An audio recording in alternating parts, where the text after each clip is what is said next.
Hello, my name is Fiona Seers and I'm the Head of Examining for AMEB Limited, the Federal Office of AMEB. Welcome to episode 2 of Break the Isolation, a webinar series hosted by AMEB. The aim of this series is to provide some practical advice for teachers, parents and students during this very unusual time, and also to provide some relief from our isolation, and we hope that you're all doing okay. Before I introduce our guest, I have a couple of things to mention. Firstly, thank you to everybody who attended the episode 1 with Roseanne Hammer. We had an overwhelming response, and it's really clear to us that there are a lot of teachers out there who are wanting to learn more about teaching online. So we've decided to dedicate the next few episodes to that topic alone. Today, we'll be covering how to get started on setting up your online teaching studio. Next week, we'll talk about how to adapt your teaching style to the online environment. And in a fourth webinar, we'll be talking to Ingrid Martin about ensemble teaching online, because obviously there are some very specific challenges there. We also have a session planned to focus on teaching speech and drama online as well. A lot of teachers have asked us if it's still safe to teach one-to-one lessons in person. All the advice from the government suggests we should be staying in our homes and avoiding all contact where possible. So we think it's best to stop doing lessons in person and to move to the online teaching option. All of our webinars will be recorded and then posted on YouTube and on our Facebook page. We will also have a web page dedicated to Break the Isolation series, where you'll be able to find all of the video links and information on upcoming guests and topics.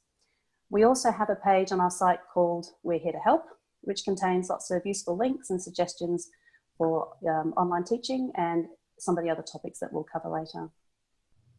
Just a note for today's webinar, there is a chat function available for you to use. I can see a lot of you are using it already, which is great. You'll find a little speech bubble icon at the bottom of your screen. Feel free to pass on any questions.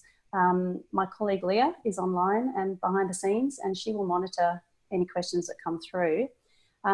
After Emily and I have chatted, we will try to get to as many of the questions that we can at the end. So now I'd like to introduce our guest, Emily Laney. Emily was recommended to us by our friend Tim Topham from Top Music. Tim is a piano teacher from Melbourne, who will be well known to many of you. And we are very happy to take his recommendation to talk to Emily. Emily is the content director for topmusic.co and teaches piano privately in Aledo, Texas. And we're very excited that she'll be joining us from Texas today. She is a very experienced piano teacher and has been teaching online from her studio for many years. I think it's great to be in touch with someone from across the globe and to hear their perspective and to share ideas. So Emily, welcome. How are things in Texas today? Thank you. It's great. We had a good week of lessons, and my energy got better every day that I was teaching. And I feel new to this also. I feel a lot of camaraderie with your audience because I have taught online for years, but not all of my students all week long. So this has been great, and it was a good week. I'm so happy the music is keeping going for all of these families and that we're not stopping and pausing on their education. Yeah, that's great. So let's get straight into it. What would you suggest are the first steps for anybody who's wanting to set up an online lesson? I think the hardest step for me was making that firm decision about, was I going to go all online? And as you said, I was happy to hear that. It's a good recommendation that we all are going online right now. So that was just the decision part was really the troubling part for me.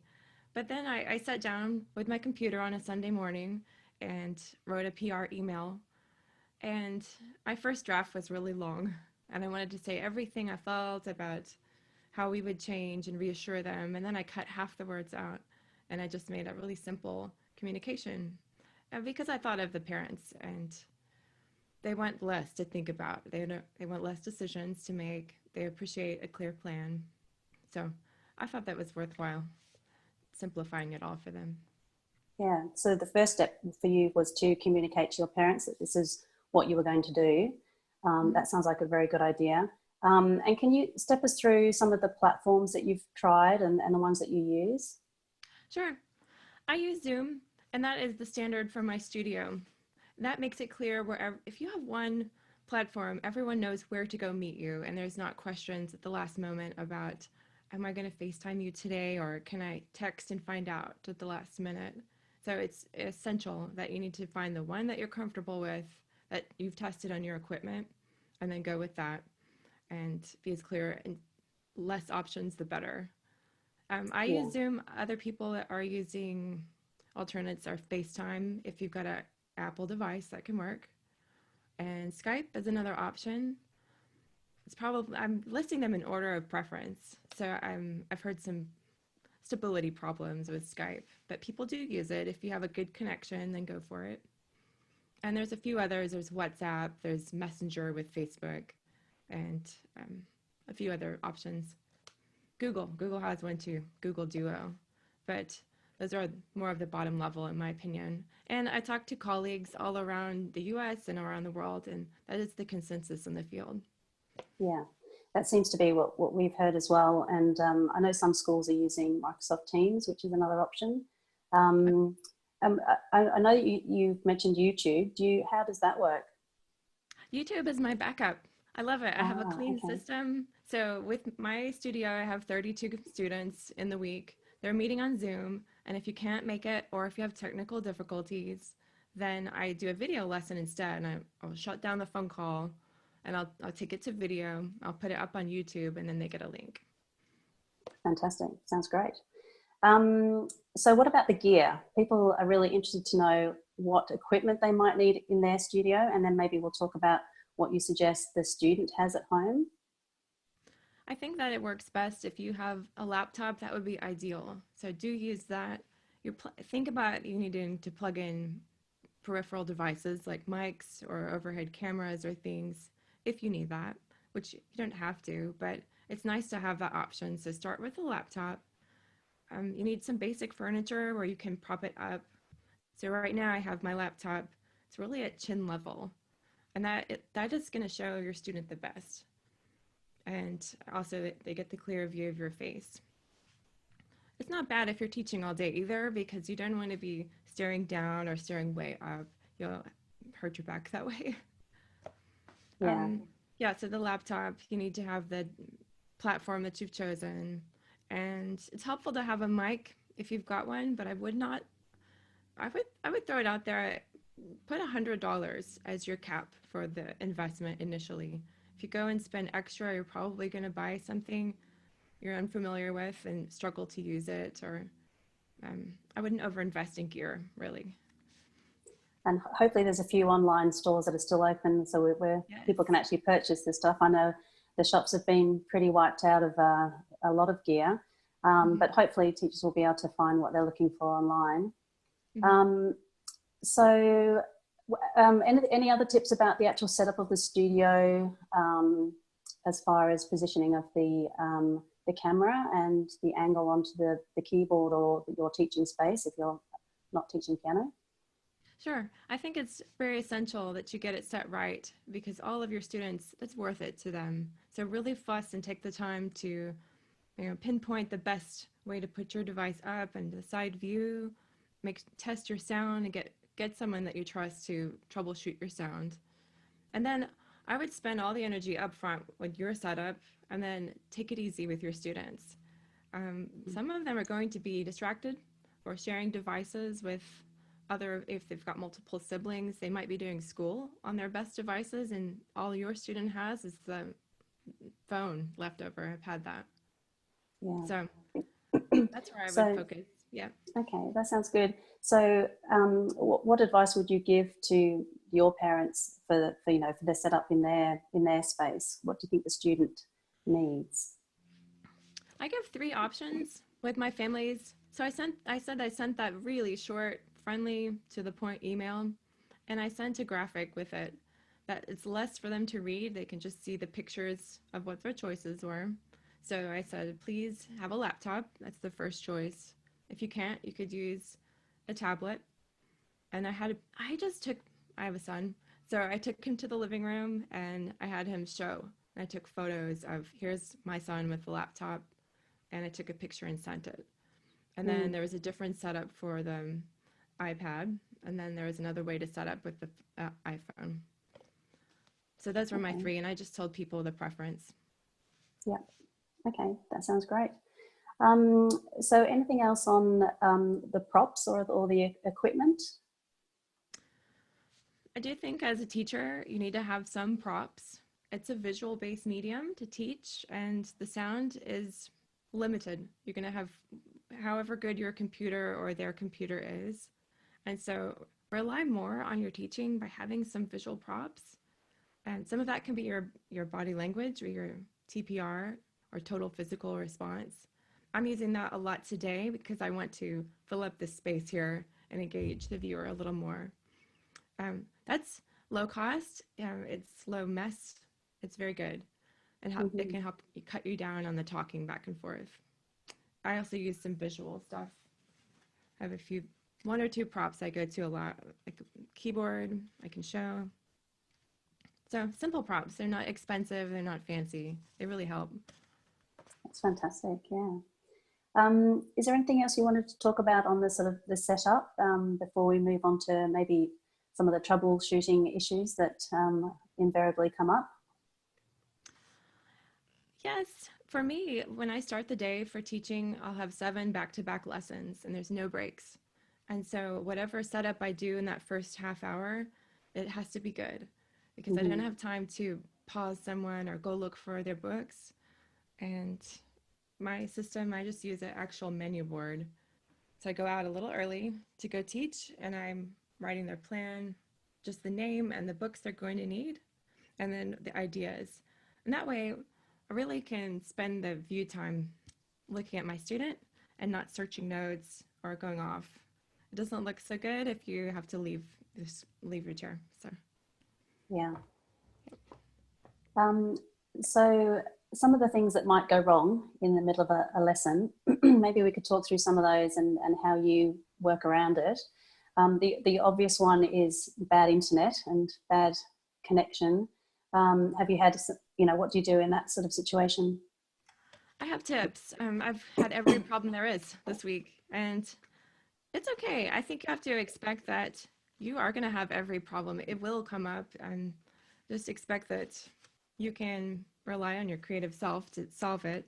Some of the things I've done that help: close all of the programs in the background on your computer because it takes a lot of energy to stream the lessons. So if you have everything open and you're not thinking about it, it slows it all down. So close those. There's not a lot of control you can do on the student's end, so just be patient. And if I give 5 minutes, if my lesson is not working and connecting well in the first 5 minutes, then I'm going to go to my plan B.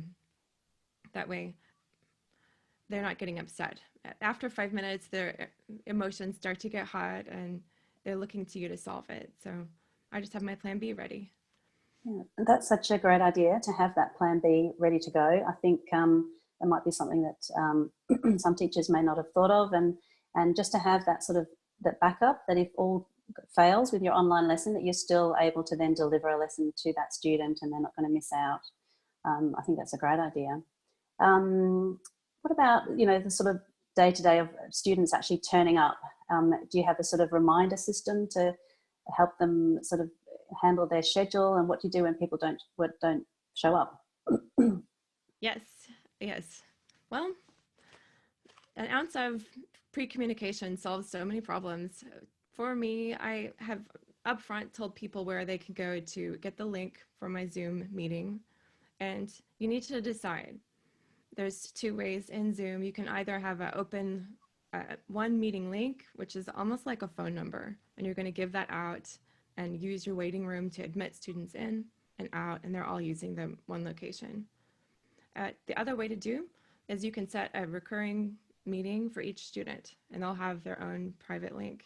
It's more setup for you to do, and they will have to go and locate it, but that would be a different way to organize. I use the one link because I want super simple. But think that through. If you haven't already decided, just choose one or the other. I wouldn't say that, it just depends on what you need. But there's so many teachers talking about both ways, it can get confusing. Yeah. Yeah. I just noticed that somebody asked about your plan B again. Could we just step back a little bit, and could you just tell us about the video option that you do for your plan B if things Yes. go horribly wrong? Yes. So this works if you have bad internet or if the student has just forgotten to come.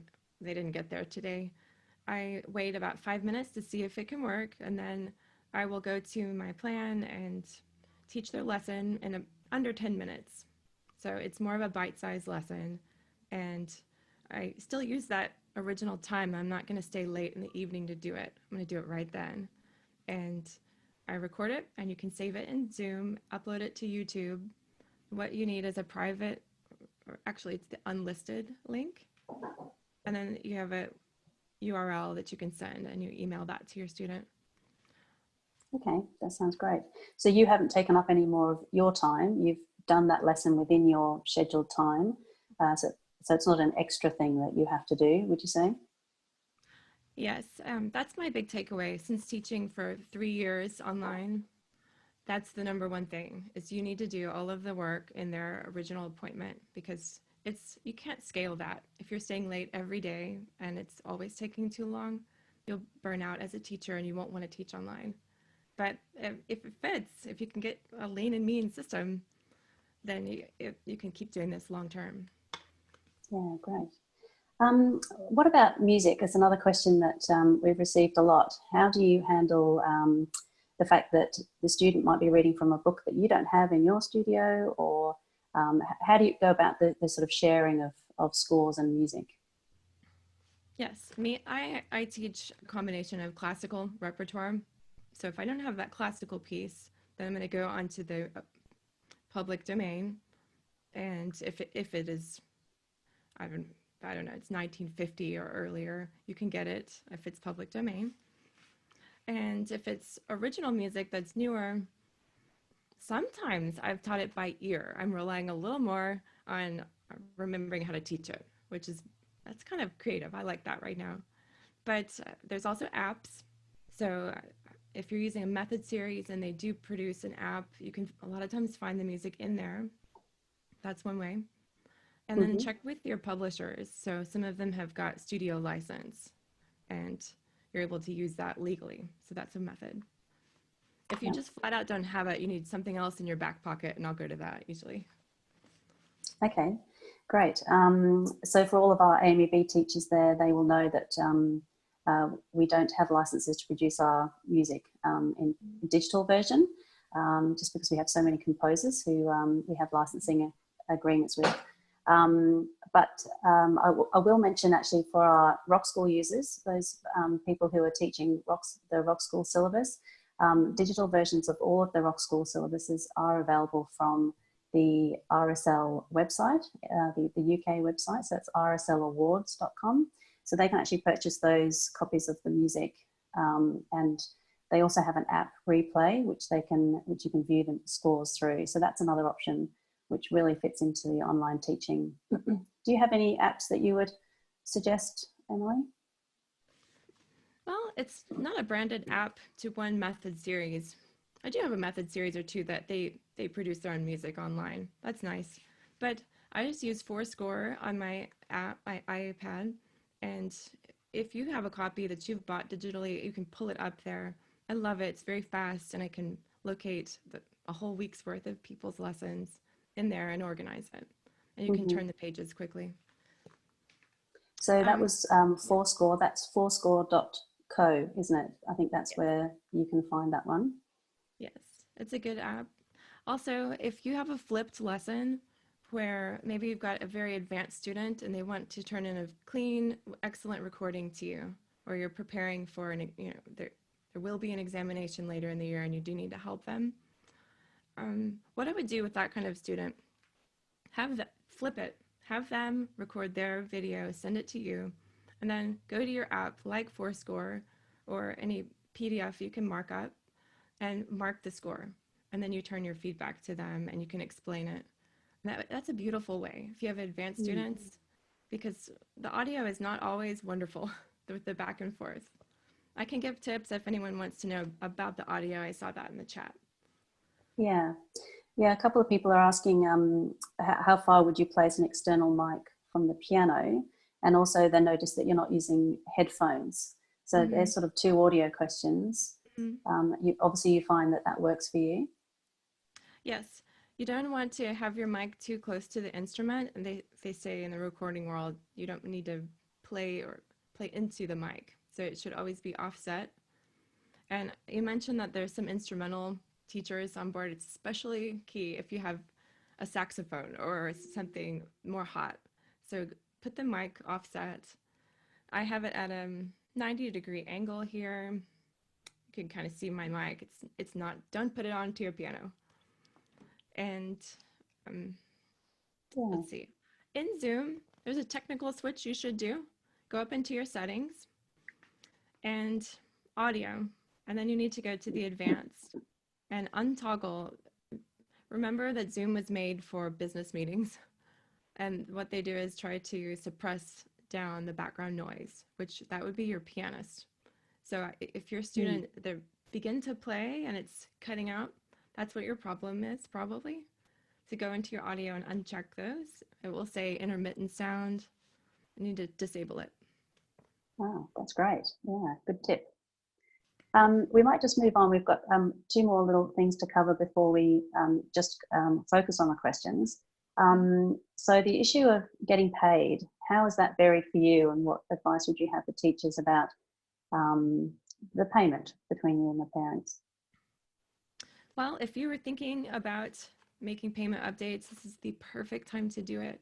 I restructured it earlier in the year to where I have a hands-off system. I keep credit cards in my online payment portal, and I use a music provider for that runs credit cards. But we agree on a tuition statement up front, and I have parents agree to it for the school year. And then they have put the card on file and it runs automatically. That's been good. I've had no outages of being paid. And I don't have to put one more worry onto the parents' plate for them to forget or asking for late fees. It's all gone. Yeah, that sounds like a good idea. I know a lot of people here use bank transfers. So setting up some sort of, presumably that could just continue even if you're in the online space, invoicing and online payments. Okay. And we have had a few teachers ask, you know, should I charge less because this is an online lesson? What are your thoughts on that? No, it's your experience. It's the relationship that you've built and that you're still providing for them. If anything, they are more in need of your reassurance and your relationship. We're the last man standing in a lot of places in the children's lives. The kids that I saw this week were very quiet, and some of them were very sad, and it's important. They've lost a lot of their support network. So for us to be here and to put this out there for them is amazing, and it's very needed. Yeah, no, that's really great to hear. I think that's the advice that we've been trying to pass on to our teachers as well. So some other things that we might want to talk about, any sort of general advice for things that you should do in your lesson to keep things, keeping your energy up, that sort of thing? Yes, you need to drink water all day. I start first thing in the morning, and you will wear your voice down. I'm a little shaky today with my voice because I've been teaching all week, but I'm definitely noticing vocal fatigue. So be careful that you have good enough equipment where you don't have to shout. Anything you can use, like the TPR visual, will help you talk less. Use props. I have a rule in my lessons. It's a 70-30 rule.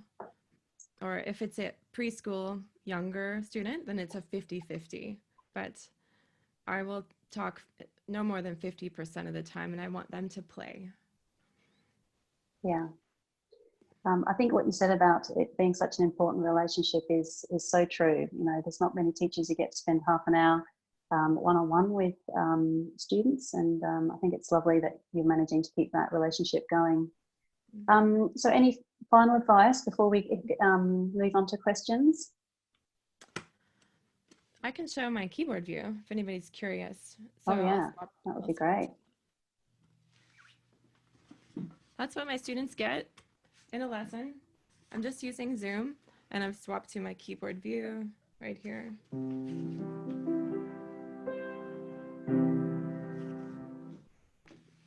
That looks amazing. That's great. So how you actually, is that a different camera you're using for that? Yes, I just have a pretty inexpensive overhead camera, and you can use a mic stand is fine, and I'll tell you, it's not fancy. Every one of us that's doing these it's all cobbled together. So if that's what you have, don't feel bad. The pros are doing that also. And I have a bendy holder, and it's just up on that mic stand. It's easy to do it. If you don't have a mic, or if they are sold out, you can call your own meeting with an iPhone. So I've done this. I can literally take the phone, hold it up overhead, and I just join as another meeting member. That can work. Oh, that's a good idea. Nice. Yeah, great.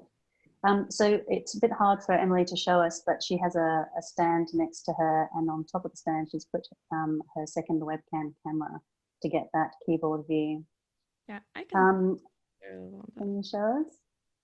Let's see. Oh yeah, there's the microphone stand. Up we go. Yep. Wow, that's quite a setup. That's great. Okay, so I'm just going to read out a couple of questions, if that's all right, Emily. Does Emily have the audio come through a speaker, or is it just the computer speaker?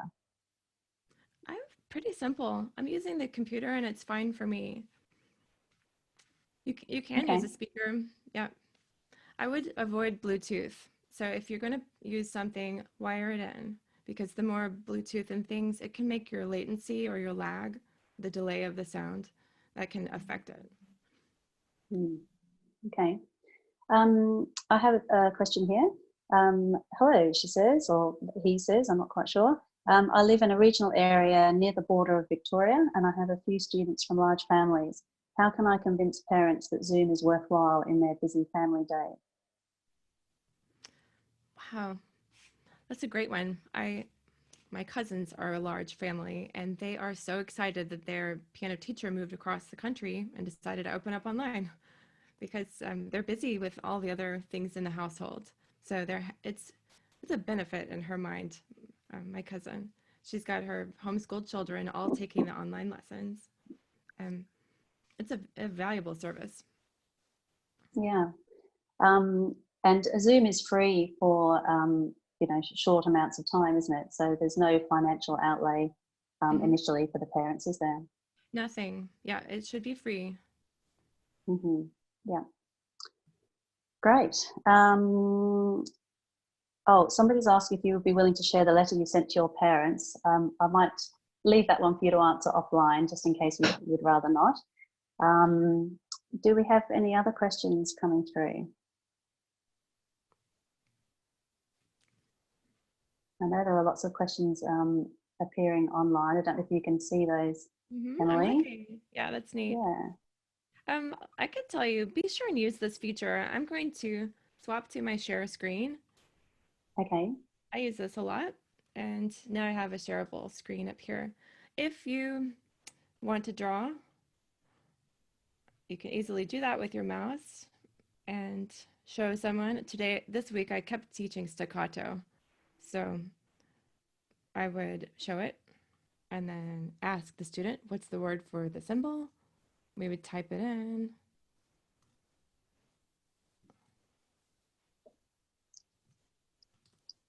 And it's easy to do. That's nice. That looks amazing. Yeah. Also, if you've got materials you want to show theory, for example, you could share the screen that way. Just have it open. Great. All right. Well, I think we might finish there. We've done our half an hour, which is great. I know there'll be lots of other questions that people have, but we will attempt to answer those offline.